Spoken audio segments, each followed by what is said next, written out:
Hi ನಮಸ್ಕಾರ, ನಾನು ನಂದನ್. ನೀವು ನೋಡ್ತಾ ಇದ್ದೀರಾ ನಮ್ಮದು ಏನಮ್ಮಿಷ್ಟ. ಸ್ನೇಹಿತರೆ, ವಿಶ್ವವಿಖ್ಯಾತ ಮೈಸೂರು ದಸರಾ ಆರಂಭಕ್ಕೆ ಕೌಂಟ್ ಡೌನ್ ಸ್ಟಾರ್ಟ್ ಆಗಿದೆ. ಹಾಗೆ ಇದೇ ಆಗಸ್ಟ್ 26ನೇ ತಾರೀಕು ಗಜ ಪಯಣಕ್ಕೆ ಡೇಟ್ ಕೂಡ ಫಿಕ್ಸ್ ಆಗಿದ್ದು. ದಸರಾ ಅಂದಿದ ತಕ್ಷಣ ಪ್ರಮುಖ ಆಕರ್ಷಣೆ ಅಂತಂದರೆ ಗಜಪಡೆ. ಹಾಗಾದರೆ ಈ ಬಾರಿ ವಿಶ್ವವಿಖ್ಯಾತ ಮೈಸೂರು ದಸರಾದಲ್ಲಿ ಯಾವೆಲ್ಲ ಆನೆಗಳು ಭಾಗವಹಿಸ್ತವೆ ಅನ್ನೋದ್ರ ಬಗ್ಗೆ ಒಂದು ತುಂಬ ದೊಡ್ಡ ಮಟ್ಟದ ಒಂದು ಕ್ಯೂರಿಯಾಸಿಟಿ ಅನ್ನೋದು ಇದೆ. ಹಾಗಾದರೆ ಇವತ್ತಿನ ವಿಡಿಯೋದಲ್ಲಿ ಈ ಬಾರಿ ದಸರಾದಲ್ಲಿ ಭಾಗವಹಿಸ್ತಕ್ಕಂಥ ಆನೆಗಳು ಯಾವುದು ಅನ್ನೋದ್ರ ಬಗ್ಗೆ ತಿಳಿಸಕ್ಕಂತ ಒಂದು ಪ್ರಯತ್ನ. ಹಾಗೆ ವಿಡಿಯೋ ಕೊನೆ ತನಕ ನೋಡಿ. ನಮ್ಮ ಭೀಮನ ಬಗ್ಗೆ ಒಂದು ಸರ್ಪ್ರೈಸ್ ನ್ಯೂಸ್ ಕೂಡ ಇದೆ ಅಂತ ಹೇಳ್ತಾ, ಸ್ನೇಹಿತರ ಒಂದು ಸ್ಮಾಲ್ ರಿಕ್ವೆಸ್ಟ್, ನೀವು ಇನ್ನೂ ನನ್ನ ಚಾನಲ್ಗೆ ಸಬ್ಸ್ಕ್ರೈಬ್ ಆಗಿಲ್ಲ ಅಂತಂದರೆ ದಯವಿಟ್ಟು ಸಬ್ಸ್ಕ್ರೈಬ್ ಆಗಿ. ವಿಡಿಯೋ ಇಷ್ಟ ಆದರೆ ಲೈಕ್, ಶೇರ್, ಕಾಮೆಂಟ್ ಮಾಡಿ ಅಂತ ಹೇಳ್ತಾ ಬನ್ನಿ ವಿಡಿಯೋ ಸ್ಟಾರ್ಟ್ ಮಾಡೋಣ. ಮೈಸೂರು ದಸರಾದ ಪ್ರಮುಖ ಆಕರ್ಷಣೆ ಅಂತಂದರೆ ಗಜಪಡೆ. ಹಾಗೆ 750 kg ಚಿನ್ನದ ಅಂಬಾರಿಯನ್ನು ಅವತ್ತು ಸಾಗತಕ್ಕಂಥ ಅಂಬಾರಿ ಆನೆ. ಹಾಗಾದರೆ ಈ ಬಾರಿ ದಸರಾದಲ್ಲಿ ಭಾಗವಹಿಸಬಹುದಾದ ಆನೆಗಳ ಬಗ್ಗೆ ನಾವು ಮಾತಾಡೋದಾದರೆ ಜಸ್ಟ್ ಈ ಒಂದು ಲೀಸ್ಟ್ ಅಂತಕ್ಕಂಥ ನನ್ನ ಒಂದು ಅಸಂಪ್ಷನ್ ಅಷ್ಟೇ. ಮ್ಯಾಕ್ಸಿಮಮ್ ಇದೇ ಆನೆಗಳಿರುತ್ತೆ. ಮೇ ಬಿ 1 or 2 ಚೇಂಜಸ್ ಆದರೂ ಆಗಬಹುದು, ಸಮ್ ಹೆಲ್ತ್ ರೀಸನ್ಸ್ ಅಥವಾ ಮದ ಕಾರಣದಿಂದ. ಸ್ನೇಹಿತರೆ, ಈ ಒಂದು ಲೀಸ್ಟಲ್ಲಿ ಮೊದಲು ಬರ್ತಕ್ಕಂಥ ಆನೆ ಯಾವುದು ಅಪ್ಪ ಅಂತಂದರೆ ನಮ್ಮ ಅಭಿಮನ್ಯು. ಇವನಿಗೆ 60 ವರ್ಷ. ಇವನು ಮತ್ತಿಗೋಡು ಆನೆ ಶಿಬಿರದಿಂದ ಬರ್ತಾ ಇದ್ದಾನೆ. ಕೆಲವೊಂದು ಮಾಹಿತಿಗಳ ಪ್ರಕಾರ ಸುಮಾರು 20 ವರ್ಷಗಳಿಂದ ನಿರಂತರವಾಗಿ ವಿಶ್ವವಿಖ್ಯಾತ ಮೈಸೂರು ದಸರಾದಲ್ಲಿ ಭಾಗವಹಿಸ್ತಾ ಇದ್ದಾನೆ.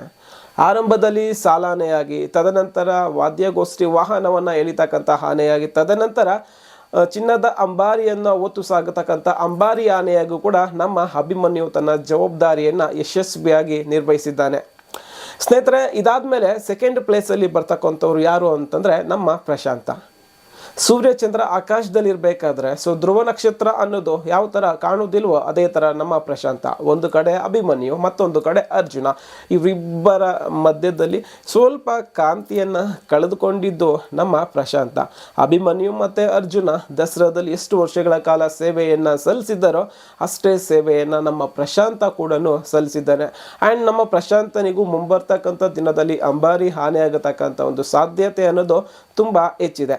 ಸ್ನೇಹಿತರೆ, ಇದಾದ ಮೇಲೆ ನಮ್ಮ ಧನಂಜಯ. ಇವನ ವಯಸ್ಸು 45 ವರ್ಷ.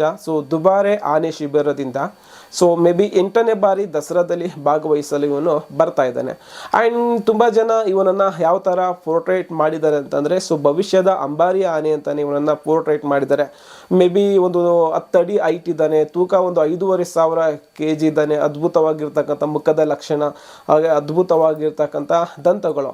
ಸ್ನೇಹಿತರೆ, ಆ್ಯಂಡ್ ಧನಂಜಯ ಮುಂಬರ್ತಕ್ಕಂಥ ದಿನದಲ್ಲಿ ಅಂಬಾರಿ ಆನೆ ಆಗತಕ್ಕಂಥ ಸಾಧ್ಯತೆ ಅನ್ನೋದು ತುಂಬ ಹೆಚ್ಚಿದೆ. ಆ್ಯಂಡ್ ಒಂದು ಮಾತು ಆನೆಸ್ಟಾಗಿ ಹೇಳಬೇಕಪ್ಪ ಅಂತಂದರೆ, ಈ ಒಂದು ಅಂಬಾರಿ ಆನೆ ಆಗಲಿಕ್ಕೆ ಯಾವೆಲ್ಲ ಕ್ವಾಲಿಟೀಸ್ ಬೇಕೋ ಆ ಎಲ್ಲ ಕ್ವಾಲಿಟೀಸು ಕೂಡ ಏನಪ್ಪ ಅಂತಂದರೆ ನಮ್ಮ ಧನಂಜಯನಲ್ಲಿ ಇದೆ.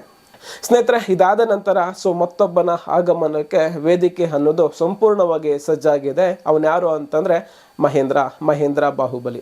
ಇವನು ಬಳ್ಳೆ ಆನೆ ಶಿಬಿರದಿಂದ ವಿಶ್ವವಿಖ್ಯಾತ ಮೈಸೂರು ದಸರಾದಲ್ಲಿ ಭಾಗಿಯಾಗಲು ಬರ್ತಕ್ಕಂಥ ಒಂದು ಚಾನ್ಸಸ್ ಅನ್ನೋದು ತುಂಬ ಇದೆ. ಇವನ ವಯಸ್ಸು 41 ವರ್ಷ. ಆ್ಯಂಡ್ ತುಂಬ ಜನ ಇವರನ್ನು ಯಾವ ಥರ ಪೋರ್ಟ್ರೇಟ್ ಮಾಡಿದ್ದಾರೆ ಅಂತಂದರೆ ಅಭಿಮನ್ಯುವಿನ ಉತ್ತರಾಧಿಕಾರಿ ಅಂತಲೇ ಇವನನ್ನು ಬಿಂಬಿಸಿರ್ತಾರೆ. ಕಾರಣ ಏನು ಅಂತಂದರೆ, ಈ ಒಂದು ಶ್ರೀರಂಗಪಟ್ಟಣ ದಸರಾದಲ್ಲಿ ಅಂಬಾರಿಯನ್ನು ಹೊರತಕ್ಕಂಥ ಜವಾಬ್ದಾರಿ ಅಟ್ ಪ್ರೆಸೆಂಟ್ ಮಹೇಂದ್ರನಾಗಿದೆ. ಆ್ಯಂಡ್ ತುಂಬ ಒಂದು ಪಾಸಿಬಿಲಿಟಿ ಏನಪ್ಪ ಅಂತಂದರೆ, ಶ್ರೀರಂಗಪಟ್ಟಣ ದಸರಾದಲ್ಲಿ ಯಾವ ಆನೆ ಅಂಬಾರಿಯನ್ನು ಹೊರುತ್ತೋ ಅದೇ ದಸರಾದಲ್ಲೂ ಹೊರತಕ್ಕಂಥ ಒಂದು ಚಾನ್ಸಸ್ ಅನ್ನೋದು ತುಂಬ ಇದೆ.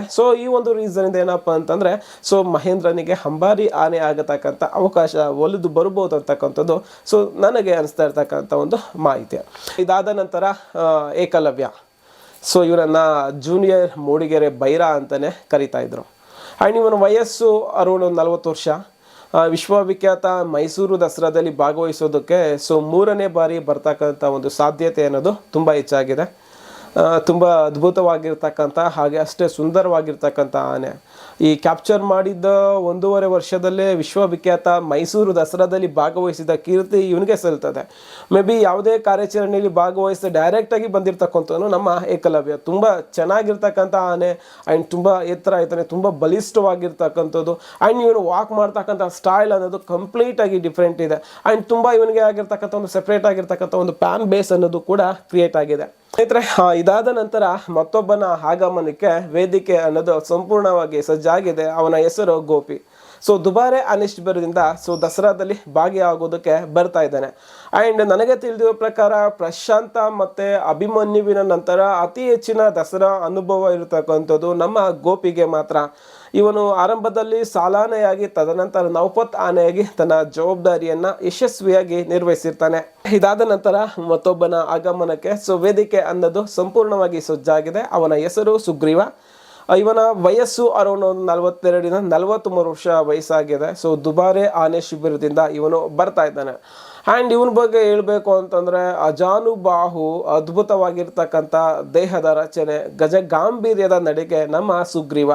ಆ್ಯಂಡ್ ಇವನಿಗೂ ಕೂಡ ಅಂಬಾರಿ ಆನೆ ಆಗತಕ್ಕಂಥ ಎಲ್ಲ ಕ್ವಾಲಿಟೀಸ್ ಅನ್ನೋದು ಇದೆ. ಬಟ್ ಅವಕಾಶ ಅನ್ನೋದು ಒಬ್ಬರಿಗೆ ಮಾತ್ರ ಸಿಗುತ್ತೆ. ಸೊ ಈ ಬಾರಿ ಸುಗ್ರೀವ ದಸರಾದಲ್ಲಿ ಭಾಗವಹಿಸೋದು ಬಹುತೇಕ ಕನ್ಫರ್ಮ್ ಅಂತಲೇ ಹೇಳ್ಬೇಕಾಗ್ತದೆ. ತಿಗೋಡು ಆನೆ ಶಿಬಿರದಿಂದ ಸೆಕೆಂಡ್ ಟೈಮ್ ದಸರಾಗೆ ಬರೋದಕ್ಕೆ ಆಲ್ಮೋಸ್ಟ್ ರೆಡಿ ಆಗಿದ್ದಾನೆ. ಅವನ ಹೆಸರು ಶ್ರೀಕಂಠ. ಇವನ ವಯಸ್ಸು ಒಂದು 56 ವರ್ಷ. ಸೊ ಇದು ಸೆಕೆಂಡ್ ಟೈಮ್ ಈ ಬಾರಿ ದಸರಾದಲ್ಲಿ ಭಾಗವಹಿಸಿರ್ತಕ್ಕಂಥದ್ದು. ಆ್ಯಂಡ್ ಲಾಸ್ಟ್ ಟೈಮು ಪಟ್ಟದ ಆನೆಯಾಗಿ ತನ್ನ ಜವಾಬ್ದಾರಿಯನ್ನು ಇವನು ಯಶಸ್ವಿಯಾಗಿ ನಿರ್ವಹಿಸ್ತಿರ್ತಾನೆ. ಮೇ ಬಿ ಇನ್ ಕೇಸ್ ಏನಾದರೂ ಈ ಮದ ಅಂತ ಕಾನ್ಸೆಪ್ಟ್ ಬಂದಿಲ್ಲ ಅಂತಂದರೆ ಅವನು ಕೂಡ ಈ ಬಾರಿ ದಸರಾದಲ್ಲಿ ಭಾಗವಹಿಸೋದು ಕನ್ಫರ್ಮ್. ಸ್ನೇಹಿತರೆ, ಇನ್ನು ಅದೇ ರೀತಿಯಾಗಿ ಹೆಣ್ಣಾನೆಗಳ ವಿಷಯಕ್ಕಂತ ಬಂದಾಗ ಮೇ ಬಿ ಲಾಸ್ಟ್ ಟೈಮ್ ಬಂದಿರತಕ್ಕಂಥ ಆನೆಗಳೇ ಬರ್ಬೋದು. ಮೇ ಬಿ ಅದರಲ್ಲಿ ಏನಾದರೂ ಚೇಂಜಸ್ ಆದರೂ ಕೂಡ ಆಗ್ಬೋದು. ಸೊ ಮೇ ಬಿ ಆನೆಗಳ ಕೆಲವೊಂದು ಮ್ಯಾಟರ್ಸು. ಸೊ ಅದರಲ್ಲಿ ನಾವು ಮೇಜರಾಗಿ ನೋಡೋದಾದರೆ ಹೇಮಾವತಿ ಆಗಿರ್ಬೋದು. ಸೊ ಇನ್ನು ಅದೇ ರೀತಿಯಾಗಿ ನಮ್ಮ ಮಹೇಂದ್ರನ ಗೆಳತಿ ಆಗಿರ್ತಕ್ಕಂಥ ಲಕ್ಷ್ಮಿ, ಇನ್ನು ಹಾಗೆ ಮತ್ತೊಂದು ಲಕ್ಷ್ಮಿ ರೂಪ, ಮೇ ಬಿ 4 ಆನೆಗಳಲ್ಲಿ ಯಾವುದಾದ್ರೂ ಬರ್ಬೋದು. ಸ್ನೇಹಿತರೆ, ಇನ್ನು ಅದೇ ರೀತಿಯಾಗಿ ಸೊ ನಮ್ಮ ಭೀಮ. ಸೊ ಇವನಿಗೆ 26 ವರ್ಷ. ಸೊ ಮತ್ತಿಗೋಡು ಆನೆ ಶಿಬಿರದಿಂದ ಈ ಬಾರಿ ದಸರಾದಲ್ಲಿ ಭಾಗಿಯಾಗೋದಕ್ಕೆ ಬರ್ತಕ್ಕಂಥ ಒಂದು ಚಾನ್ಸಸ್ ಅನ್ನೋದು ತುಂಬ ಹೆಚ್ಚಾಗಿದೆ. ಆ್ಯಂಡ್ ಕೆಲವೊಂದು ಮಾಹಿತಿ ಪ್ರಕಾರ ಸೊ ಭೀಮನಿಗೆ ಮದ ಇದೆ ಅಂತ. ಸೊ ಈ ಗಜಪಯಣ ಆರಂಭ ಆಗೋದಕ್ಕೆ around more than 1 month time ಇದೆ. ಈ ಒಂದು ಟೈಮಲ್ಲಿ ಅವನ ಮದ ಅನ್ನೋದು ಆಲ್ಮೋಸ್ಟ್ ಕಂಪ್ಲೀಟ್ ಆಗುತ್ತೆ. ಸೊ ನಮ್ಮ ಭೀಮನ ಬಗ್ಗೆ ಮಾತಾಡೋಕ್ಕಿಂತ ಮುಂಚೆ ಒಂದು ಎಕ್ಸಾಂಪಲ್ ಕೊಡ್ತೀನಿ. ಕ್ರಿಕೆಟಲ್ಲಿ ಸುನಿಲ್ ಗವಾಸ್ಕರ್ ಅವ್ರು ರಿಟೈರ್ಡ್ ಆಗೋ ಟೈಮ್ಗೆ ಕ್ರಿಕೆಟ್ಗೆ ಎಂಟ್ರಿ ಕೊಟ್ಟಿದ್ದು ಯಾರು ಅಂತಂದರೆ ಸಚಿನ್ ತೆಂಡೂಲ್ಕರ್.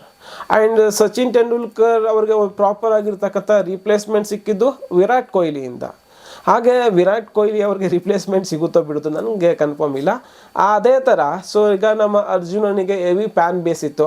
ಹಾಗೆ ಅಷ್ಟೇ ಪ್ಯಾನ್ ಬೇಸ್ ಇದ್ದಿದ್ದು ನಮ್ಮ ಅಭಿಮನ್ಯುವಿಗೆ. ಸೊ ಈಗ ನಮ್ಮ ಅರ್ಜುನ ಮತ್ತು ಅಭಿಮನ್ಯುವಿನ ನಂತರ ಅತಿ ಹೆಚ್ಚು ಪ್ಯಾನ್ ಬೇಸ್ ಇರ್ತಕ್ಕಂಥ ಆನೆ ಯಾವುದು ಅಂತಂದರೆ ಭೀಮ. ಸೊ ಭೀಮ ದಸರಾದಲ್ಲಿ ಇದ್ದಾಗ ಆ ಒಂದು ದಸರಾಗೆ ಕಳೆ ಅಂತಲೇ ಹೇಳ್ಬೇಕಾಗ್ತದೆ. ಆ್ಯಂಡ್ ಇವನ ಒಂದು ಪ್ಯಾನ್ ಬೇಸ್ಗೇನು ಕಡಿಮೆ ಇಲ್ಲ. ಸೊ ಆ ರೀಸನಿಂದ ಏನಪ್ಪ ಅಂತಂದರೆ 100% ಭೀಮಾ ದಸರಾದಲ್ಲಿ ಬಂದೇ ಬರ್ತಾನೆ.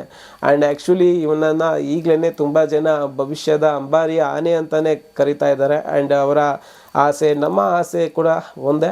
ಆದರೂ ನಮ್ಮ ಭೀಮನಿಗೆ ಒಳ್ಳೆಯ ಆರೋಗ್ಯ ಕೊಡಲಿ. ಸೊ ಭೀಮಾ ಅಂತಲ್ಲ, ಎಲ್ಲ ಆನೆಗಳಿಗೆ ಆ ದೇವರು ಸೊ ಒಳ್ಳೆಯ ಆರೋಗ್ಯ, ಆಯಸ್ಸು, ನೆಮ್ಮದಿಯನ್ನು ಕೊಟ್ಟು ಕಾಪಾಡಲಿ ಅಂತ ಹೇಳ್ತಾ, ಸ್ನೇಹಿತರೆ, ಇದು ಈ ಬಾರಿ ದಸರಾದಲ್ಲಿ ಭಾಗವಹಿಸ್ತಕ್ಕಂಥ ಆನೆಗಳ ಒಂದು ಲೀಸ್ಟ್.